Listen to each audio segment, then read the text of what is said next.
Hi hello नमस्कार मैत्रिणींनो, मी आज तुमच्यासाठी घेऊन आलेले आहे भरलेल्या मिरच्या. त्यासाठी साहित्य: कोथिंबीर, बेसन पीठ, शेंगदाण्याचे कूट आणि लसूण. त्यात मीठ घालायचं, हळद घालायची, थोडी तीळ घालायची चवीपुरता. तुम्हाला आणखी काही त्यात ॲड करायचं असलं ते करू शकतात.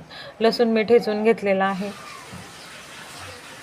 आपण जे सगळं पदार्थ घेतलेले आहे, सगळे इन्ग्रेडियंट मिक्स करायचे छान. कोथिंबीर घालायची हिरवीगार, नंतर पाणी टाकायचं.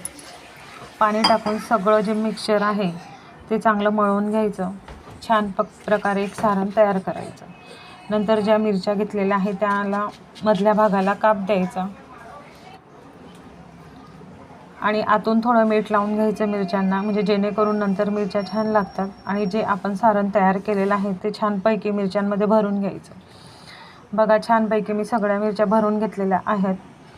आता कढईमध्ये तेल तापत ठेवायचं. त्यामध्ये घ्यायची मोहरी, जिरं आणि हिंग. त्यानंतर सगळ्या मिरच्या त्यात एक एक करून टाकायच्या.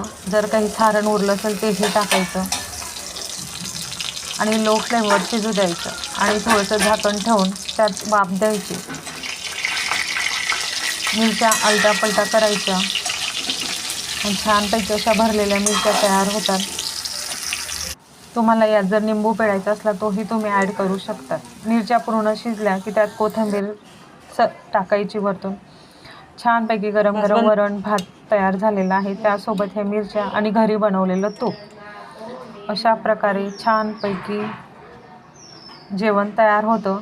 आणि मिरच्या खरंच छान झाल्या होत्या. लिंबू टाकून खाल्ल्या आणखी छान लागतात. चला, श्री स्वामी समर्थ.